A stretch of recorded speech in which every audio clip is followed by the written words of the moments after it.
एक समय की बात है, एक गांव में एक ब्राह्मण रहता था। वह बहुत बुद्धिमान और ज्ञानी था। उसकी विद्वत्ता और बुद्धिमानी की चर्चाएं दूर दूर तक फैली हुई थीं। गांव के लोग अपनी समस्याओं का समाधान पाने के लिए उसके पास आते थे। एक दिन गांव के राजा ने ब्राह्मण की बुद्धिमानी की परीक्षा लेने का निर्णय किया।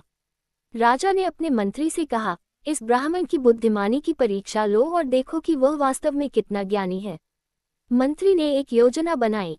उसने एक कबूतर को अपने हाथ में पकड़ लिया और ब्राह्मण से पूछा, ब्राह्मण जी, बताए कि मेरे हाथ में जो कबूतर है वह जीवित है या मरा हुआ।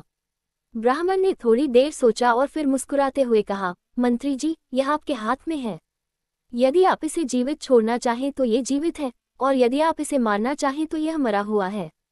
ब्राह्मण का उत्तर सुनकर मंत्री और राजा दोनों ही प्रभावित हुए। उन्होंने ब्राह्मण की बुद्धिमानी की प्रशंसा की और उसे सम्मानित किया। इस प्रकार ब्राह्मण ने अपनी बुद्धिमानी से न केवल अपनी प्रतिष्ठा बनाए रखी, बल्कि राजा और मंत्री का विश्वास भी जीत लिया। राजा और मंत्री ब्राह्मण की बुद्धिमानी से अत्यंत प्रभावित हुए। उन्होंने उसे अपने दरबार में रहने और राज्य की समस्याओं के समाधान में सहयोग देने के लिए आमंत्रित किया। ब्राह्मण ने राजा का प्रस्ताव स्वीकार कर लिया और दरबार में रहने लगा। दरबार में आने के बाद ब्राह्मण ने अपनी बुद्धिमानी और ज्ञान से कई समस्याओं का समाधान किया। एक बार राज्य में पानी की कमी हो गई। राजा बहुत चिंतित हो गया और उसने ब्राह्मण से इसका समाधान निकालने को कहा। ब्राह्मण ने कुछ दिन विचार किया और फिर एक योजना बनाई। उसने राजा को सुझाव दिया कि राज्य में एक बड़ा तालाब बनवाया जाए जिसमें वर्षा का पानी संचित किया जा सके। राजा ने ब्राह्मण के सुझाव पर अमल किया और जल्द ही तालाब बनवाने का कार्य शुरू कर दिया गया। तालाब बनते ही वर्षा का पानी उसमें जमा होने लगा और राज्य में पानी की कमी दूर हो गई। राजा ने ब्राह्मण की प्रशंसा की और उसे और अधिक सम्मानित किया। एक और घटना में राज्य में चोरियों की समस्या बढ़ गई थी। राजा ने ब्राह्मण से इस समस्या का समाधान पूछा। ब्राह्मण ने सुझाव दिया कि राज्य के हर कोने में पहरेदार तैनात किए जाएं और लोगों को जागरूक किया जाए कि वे रात में सतर्क रहें और संदिग्ध गतिविधियों की सूचना तुरंत दरबार को दें। ब्राह्मण के इस सुझाव से राज्य में चोरियों की घटनाएं कम हो गईं और लोग सुरक्षित महसूस करने लगे।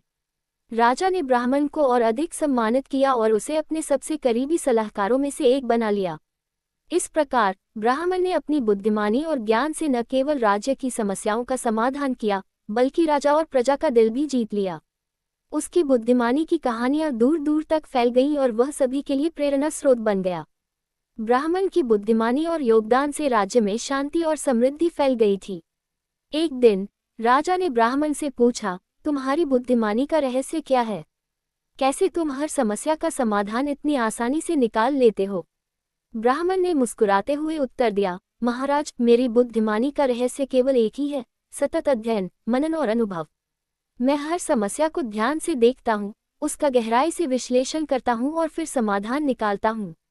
मैं हमेशा सीखने की कोशिश करता हूँ और हर अनुभव से कुछ नया सीखता हूँ। राजा ने ब्राह्मण के उत्तर को सराहा और कहा, तुम्हारी ये बातें न केवल मेरे लिए बल्कि पूरे राज्य के लिए प्रेरणादायक हैं। तुम्हारी विद्वत्ता और समर्पण ने हमारे राज्य को समृद्ध बनाया है। समय बीतता गया और ब्राह्मण ने राज्य के विकास में कई योगदान दिए। उसकी सलाह पर राज्य में कई स्कूल और पुस्तकालय खोले गए, जिससे लोगों की शिक्षा का स्तर बढ़ा। ब्राह्मण ने कृषि के नए तरीके भी सिखाए, जिससे किसानों की उपज बढ़ी और राज्य की आर्थिक स्थिति मजबूत हुई।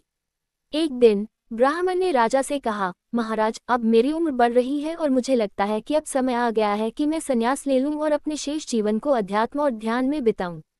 राजा और दरबार के सभी सदस्य ब्राह्मण की इस इच्छा को सुनकर दुखी हुए, लेकिन उन्होंने उसकी इच्छा का सम्मान किया। राजा ने ब्राह्मण को भव्य विदाई दी और उसे आशीर्वाद देकर विदा किया।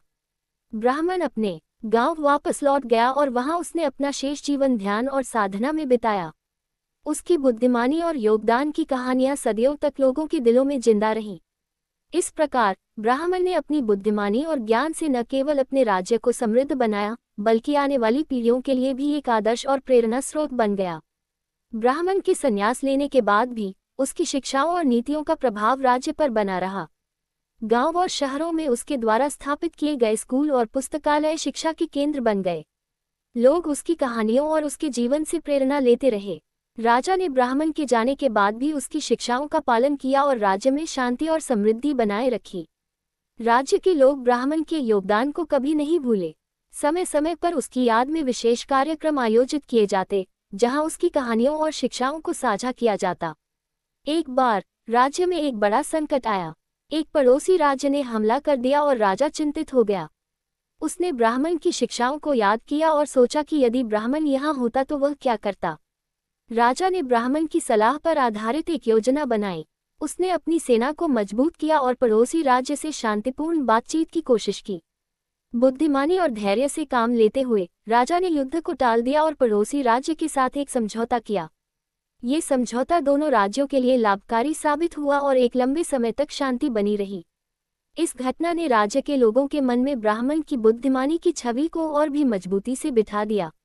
ब्राह्मण अपने गांव में अपने ध्यान और साधना में लीन था, लेकिन उसे इस बात की जानकारी थी कि उसके राज्य में उसकी शिक्षाओं का सम्मान हो रहा है। उसने कई युवाओं को शिक्षित किया और उन्हें सही मार्ग पर चलने की प्रेरणा दी। उसकी मृत्यु के बाद भी ब्राह्मण की शिक्षाएं और नीतियां लोगों के जीवन का हिस्सा बनी रहीं। उसकी स्मृति में राज्य में एक भव्य स्मारक बनाया गया, जहां लोग आकर उसे श्रद्धांजलि अर्पित करते और उसकी शिक्षाओं से प्रेरणा लेते। इस प्रकार ब्राह्मण की बुद्धिमानी और ज्ञान ने न केवल अपने समय में बल्कि आने वाली पीढ़ियों में भी एक अमिट छाप छोड़ी। उसकी कहानियां और शिक्षाएं सदियों तक लोगों को प्रेरित करती रहीं और वह एक सच्चे विद्वान और मार्गदर्शक के रूप में याद किया गया।